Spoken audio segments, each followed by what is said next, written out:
그날 기계가 뿜어낸 건 단순한 증기가 아니었습니다. 그건 마광숙의 인생을 송두리째 뒤흔들어 버릴 운명이었죠. 마광숙은 평소처럼 찹쌀을 찢고 있었습니다. 겉으론 아무렇지 않은 듯 보였지만 그녀의 마음 깊은 곳에는 묵직한 감정의 찌꺼기들이 고여 있었습니다. 며칠 전 장모가 던진 냉혹한 한마디. 그 여자가 LX의 얼굴이 될 순 없어. 그 말은 마광숙의 자존심을 깊숙이 베어냈고 그녀를 옥죄는 고통이 되었습니다. 한동석 역시 명확한 입장을 내놓지 않았습니다.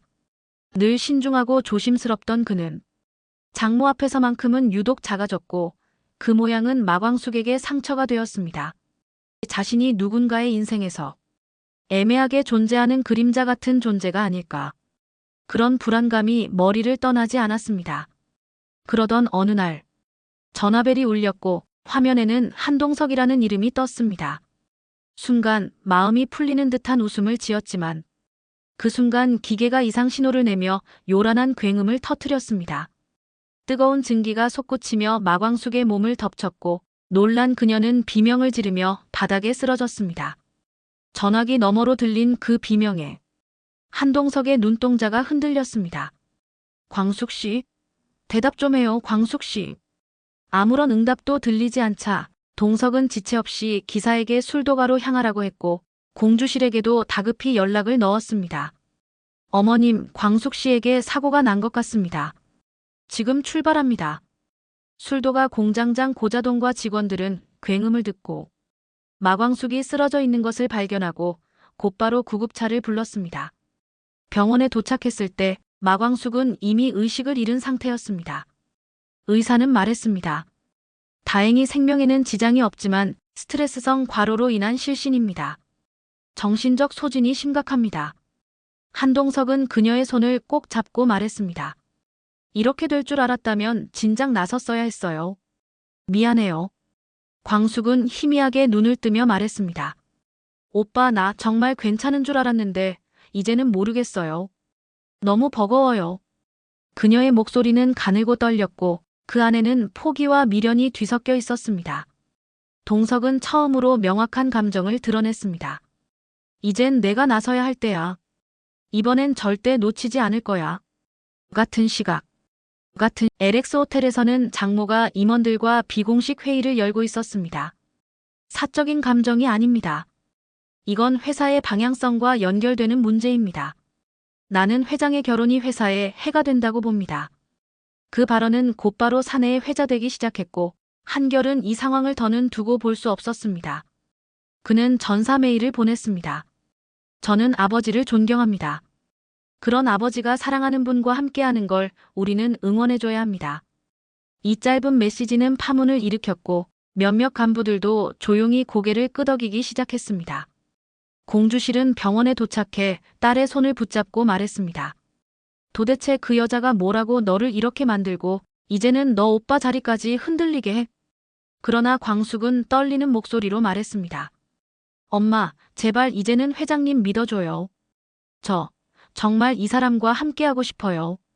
며칠 후 한동석은 장모를 식사 자리에 초대했고 그 자리에서 단호하게 말했습니다.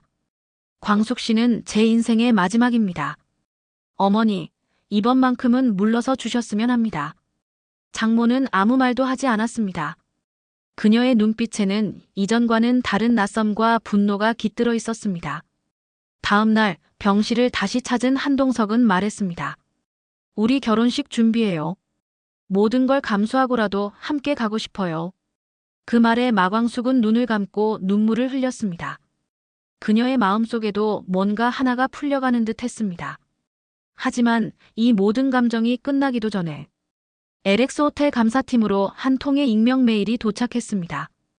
회장 예비 신부 마광숙에 관한 제보입니다. 누군가가 그들의 결혼을, 사랑을, 그리고 회사의 흐름까지 좌지우지하려 하고 있었습니다. 그 모든 걸 그림자처럼 지켜보고 있는 인물 공주실. 그녀는 딸을 지켜주고 싶지만 이제는 이 싸움이 자신이 감당할 수 있는 것을 넘어섰다는 걸 느끼고 있었습니다. 이 사랑은 이제 단순한 연애가 아닙니다. 가족의 인정, 기업의 이해, 권력의 수싸움까지 얽힌 본격적인 전쟁이 시작되려 하고 있습니다. 마광숙과 한동석, 이 두 사람은 과연 끝까지 함께 갈 수 있을까요? 그리고 장모, 그녀는 정말로 물러설까요? 다음 이야기는 이 모든 감정과 싸움이 폭발하는 진짜 전환점이 될 것입니다. 공장장 고자동은 병원 대기실 한켠에서 묵묵히 앉아 있었습니다. 평소 듬직하고 농담도 잘 던지던 그였지만 그날만큼은 아무 말 없이 고개를 떨군 채 생각에 잠겨 있었습니다. 사람이 먼저지 기계보다. 혼잣말처럼 뱉은 그 말은 곁에 있던 주실의 가슴을 찢듯 파고들었습니다. 주실은 딸을 향한 죄책감에 사로잡혀 있었습니다.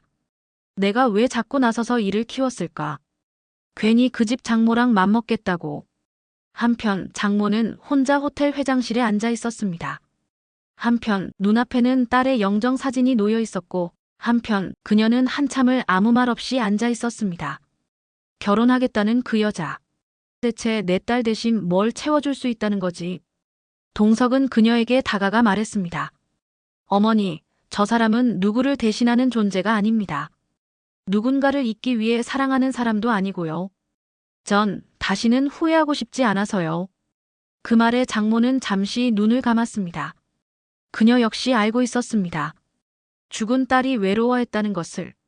사위가 바쁘다며 함께 시간을 보내지 못했다는 것을. 그래도 내 딸인데.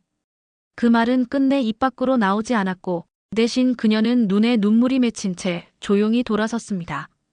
그리고 LX 호텔 감사팀으로 날아든 그 익명의 제보 메일. 그리고 회장 예비 신부 마광숙의 과거를 조사해 보십시오. 제보에는 아무런 추가 설명이 없었습니다. 한결은 이 모든 상황이 누군가에 의해 조작되고 있다고 느꼈습니다. 이건 단순한 결혼 반대가 아니야. 누군가 아버지를 끌어내리려 하고 있어. 이제 이 이야기는 사랑만의 문제가 아닙니다. 가족과 가족 사이의 벽, 기업 내부의 권력 다툼, 그리고 사람 사이의 믿음까지 얽힌 치열한 생존 싸움이 되었습니다. 공주실은 밤 늦게까지 병실에 앉아 딸의 손을 잡고 있었습니다. 그녀는 속으로 다짐했습니다. 광수가 엄마가 더는 누구도 내 마음 다치게 안 놔둘게. 그러나 동시에 그녀는 고민에 빠졌습니다. 과연 내가 개입해서 도울 수 있는 일일까? 아니면 오히려 더 큰 상처가 될까? 이 사랑은 과연 모든 반대를 넘어서 끝까지 살아남을 수 있을까요? 다음 이야기, 이제는 단순한 로맨스를 넘어선 진심과 권력의 전쟁이 시작됩니다. 한편 병원 복도에 앉아 한동석은 한참 동안 자신의 손을 바라보았습니다. 그 손으로 지키지 못했던 아내, 그리고 지금은 그 손을 꼭 잡고 있는 광숙. 그는 자신의 인생에서 반복된 후회를 이제는 끝내고 싶었습니다. 내가 조금만 더 일찍 용기 냈다면 그 사람도, 광숙 씨도 이렇게 아프지 않았을 텐데. 그의 속마음은 후회와 다짐, 그리고 책임감으로 복잡하게 얽혀 있었습니다. 한결은 병원 근처 카페에서 노트북을 열고 무언가를 검색했습니다. 그는 익명 제보에 대해 추적해보기로 마음먹었습니다. 누가, 왜 이 시점에 아버지를 흔드는지 알아야 했습니다. 아버지는 사랑을 선택했을 뿐이야. 그걸 권력 문제로 만드는 사람들이 더 문제야. 그리고 며칠 뒤 광숙의 병실에 꽃다발과 함께 도착한 익명의 쪽지 한 장. 거기까지인 줄 아시오. 누군가 그들의 결혼을 단순히 반대하는 수준이 아니라 위협하고 있었습니다. 이 결혼은 단순한 사적 결합이 아닙니다. 사랑을 지키려는 사람과 그것을 무너뜨리려는 사람들 간의 싸움이 되었습니다. 한동석은 다시 한번 장모에게 전화를 걸었습니다. 어머니, 부탁드립니다.